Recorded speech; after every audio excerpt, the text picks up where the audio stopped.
Hey y'all, I know that y'all sing by the title of like what I will be talking about, y'all. And I know this might be a very touchy subject, y'all, but I feel like I need to talk about it. And like I wanna like tell y'all like how I felt when I found out.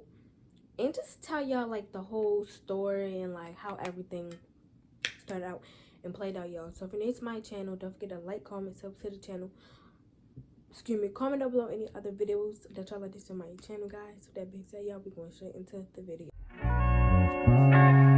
Jesus, let me know, but they show no fish. Yeah, say you found it, but she's still gonna hold on.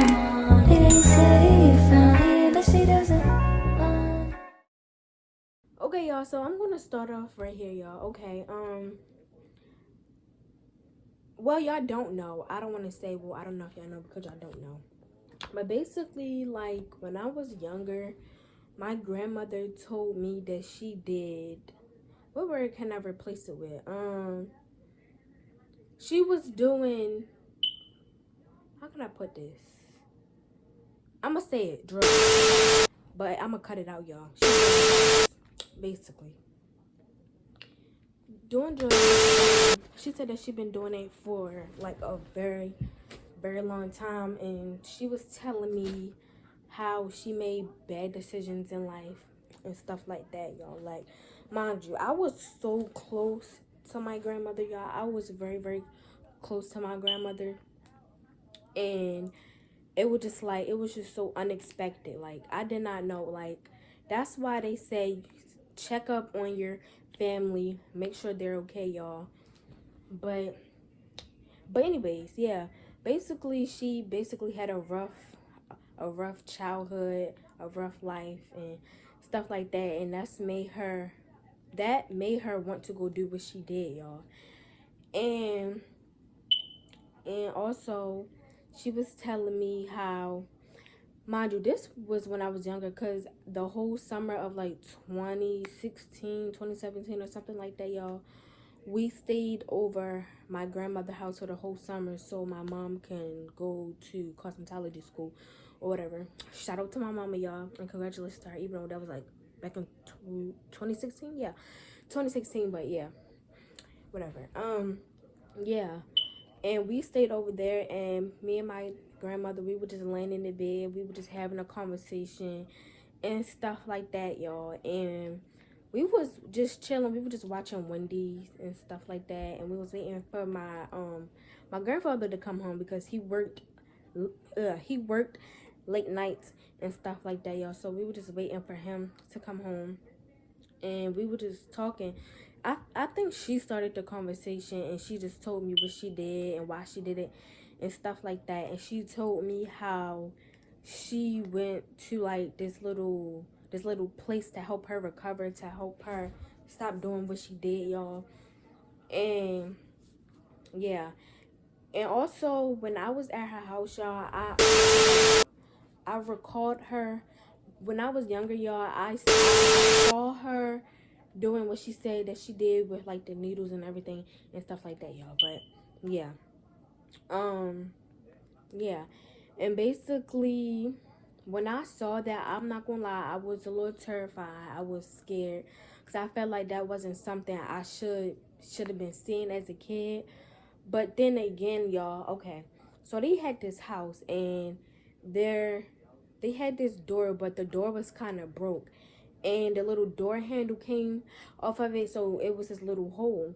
So I went to go call her because I wanted to talk to her, and that's when I seen her did what she did. And I went to go run back in my uncle's room because we was all in my uncle's room, and I did not say nothing. I was just there quiet and stuff like that. And when I tell my family I saw her do it, to this day they believe me because of course it was their mom. I told my uncles and my mother because that was their mom. And like they of course knew what she went through and what she was going through and stuff like that, because they knew her longer than me, of course, because yeah. But yeah, basically the night when my mother and my mother and my father, hold on, let me post it. When my mother and father I got that call, and they said that my nana is being rushed to the hospital, y'all, because she's not breathing and stuff. And way before that, y'all, a couple months prior, y'all, she also had a seizure. She also had a seizure, I think, from the same reason how she passed away, y'all. But yeah, we're gonna get to that. But yeah, when my parents had got that call saying that she was in the hospital because she wasn't breathing, y'all. And y'all, I was so sad. I was like, I was praying so hard, mind you. I was younger, but like I was also praying. I was thinking about her and stuff like that, mind you. I was younger, so I wasn't at the age where I was able to go to the hospital and see her, y'all. Um, yeah, so we was just at my grandmother's house with one of my uncles and stuff, y'all, because they had to watch us because, like, we were young. Like, we were children. I wasn't that young. I was probably like 11, maybe 12, maybe. Something like that. And basically my mom and my dad and my pop and I think one of my other uncles, they had went to the hospital with her, yeah, and she was in the hospital for, I really don't know how long. I'm just gonna say she was in there probably for like a day or like a night and stuff like that. But like later on, I think later on the next day she had passed away, y'all, because they said that her brain was bleeding and stuff like that, because they didn't, well, I don't know exactly how, but they said her brain was bleeding and stuff like that, y'all. Y'all, I was so sad. I was upset. I was mad. Like, I was 11. People think just because we are young and stuff like that, like, we don't have feelings, or like we don't know what's going on. I knew exactly what was going on because I'm smart enough. I was smart enough to know like what was going on. And of course, like, my grandmother, she also told me, but she didn't tell me that she was still doing it and stuff like that. Maybe she was giving me clues and hints that she was still doing it, but I really wasn't thinking about that when she was telling me, oh, well, I used to do it and stuff like that. I was just listening to the conversation, and yeah. And she was telling me like how it was bad. Well, like, I already knew like it was bad, but like she was asking me, she was asking me if I knew like it was bad or not, if it was good or bad, and I was like, yes, I know it's bad. I said that I knew that it was bad for your body and stuff like that, y'all. And that was basically that, y'all. And like I was saying, like, when they said that she passed away, I had the option. I had the option to see her before I left. Like, before we all left, like, before she was about to get put in the freezer, I guess, so we could prepare the arrangements and stuff like that, y'all.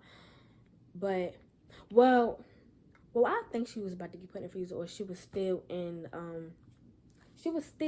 the hospital bed, but I think they was getting ready to drain her blood and everything. I don't know if they already had did that before, or like they was about to and stuff like. Okay, yeah, before it had stopped. Yeah, but I'm saying, like, really to this day, like, I still miss her. I still love her, but I know she's like in a better place and stuff like that, and she's watching over me. But I feel like I feel like I was still young, y'all, but like I still knew like what was going on, and it was just like that's what hurted me even more because I knew what was going on. I mean, I feel like if like if I didn't know what was going on, but I really know, because I know if somebody in my family passed away, or if they're not coming back or not, and stuff like that. Because, like, as a little kid, like, you really not thinking nothing of nothing. You just living your life. You just having fun being a kid and stuff like that. But I feel like that's the most traumatic thing that ever happened, because I was so close with my grandmother, y'all. I was so close. Like, I was so close. Like, to this day, I still miss her. I still love her. And I just really hope that she missed me. She loved me too, y'all. But yeah, like I just, y'all, I'm trying not to cry. Like I got tears coming down my, but I'm just trying not to cry, y'all. But oh, but yeah, y'all.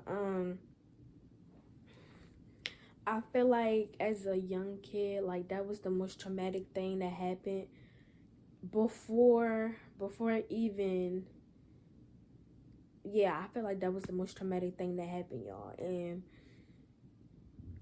I I might, like, I don't know, like, even though I'm talking about my grandmother right now, I might do one. Ew, what is this? Oh, it's stuff in my mouth. But I might do one about my grandfather too, because my grandfather also passed away too. But I'm just gonna wait to do that one. But yeah, I feel like those was the most traumatic like experiences I had in my life, because like losing parents, losing, I don't know what it's like to lose my parents because I still have them, but like grandparents literally have parents in them. Losing your grandparents, y'all, is not a good feeling at all. Y'all cherish your grandparents, y'all. Cherish everybody. Cherish your whole family, y'all. Like, for real, because you never know when it could be their last day. You never know.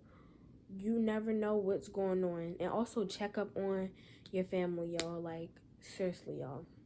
And if y'all see me fidgeting with this, y'all, this just helping me like stay calm and stuff and just talk. But yeah, y'all, just check up on your family, because you never know what might could be happening, what's going on and stuff like that, y'all. Like, I remember the last day I actually gave my nana a hug was when, I think it was a couple months prior, y'all. Y'all, like, we really did have some good times together. Um, she forever gonna be my number one girl.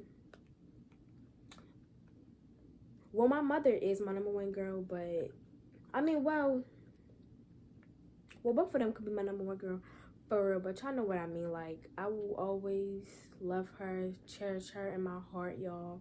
Like in this video, I was just talking about like basically how I felt. Like, if y'all didn't know, like, but yeah, talking about how I felt about her death, like how it really, like, her death really broke me. When I say it broke me, it broke me. Like, it broke me to the point where like I'm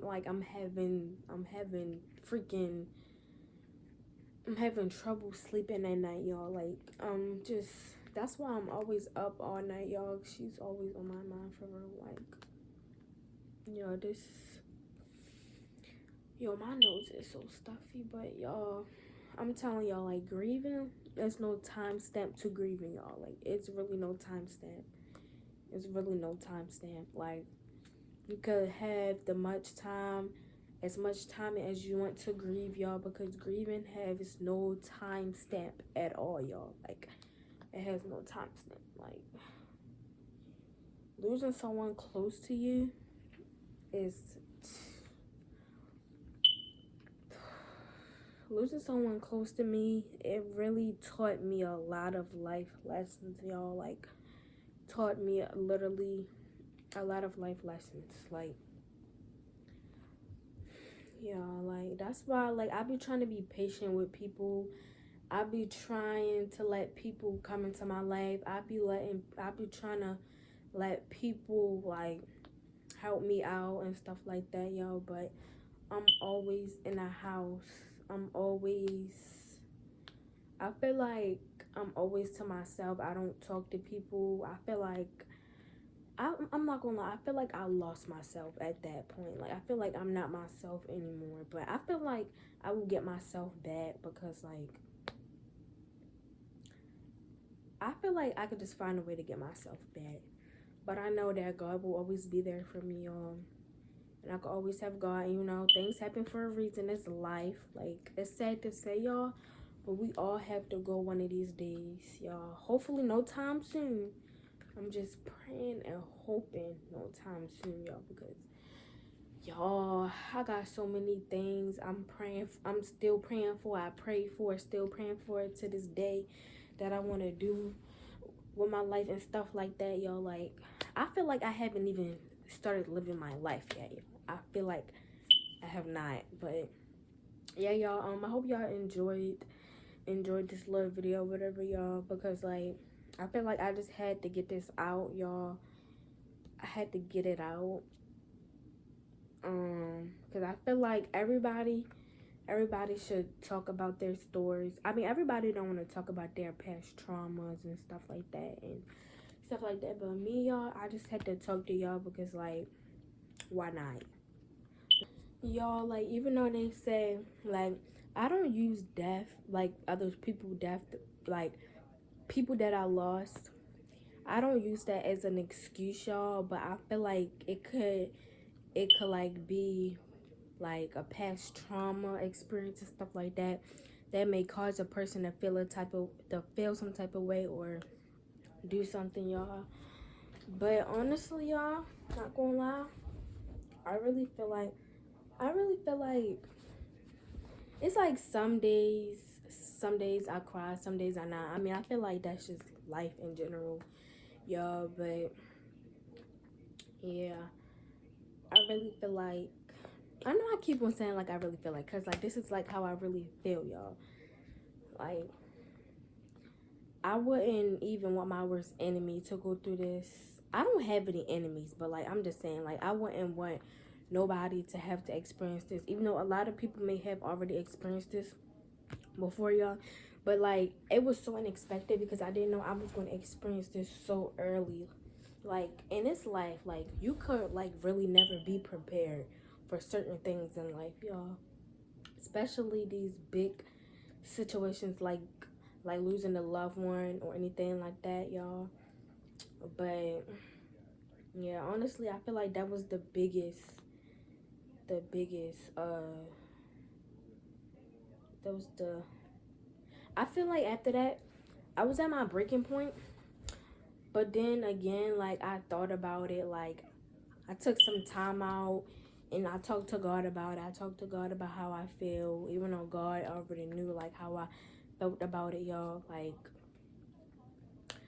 I just really had to take some time out for myself because losing somebody, it could really take a toll on you, and you don't want to take your anger out on anybody else because you lost a loved one, because maybe that can make somebody else feel a certain way, or maybe someone, maybe someone else lost a loved one and like someone else lost a loved one, but you don't know it, y'all, and y'all could be going through the same thing, y'all. And y'all, I also tried to get therapy. Well, I did, but I did not like it. I'm going to tell y'all the real experience of like why I didn't like it. I didn't like it because I felt like the lady, she was just talking about her own experiences, y'all. Like, wasn't talking about nothing about me, like about my life and stuff like that. I feel like I wasn't comfortable with talking to her about my traumas and stuff like that. Yeah, I just feel like she wasn't the right for me. And if she did that with all of her other I scratched myself. If she did it to all of her other applicants and stuff like that, yeah, y'all, I was scratching my leg because my leg itched, but now it started bleeding. Oh my gosh. But yeah, y'all, if she did that to all of her other applicants, I'll be really scared for them, because like a therapist is supposed to help you talk about your traumas, talk about your life and stuff like that. Like, but yeah, I just feel like everybody is different. So I don't. Ooh, I got blood on my beard, but it's okay.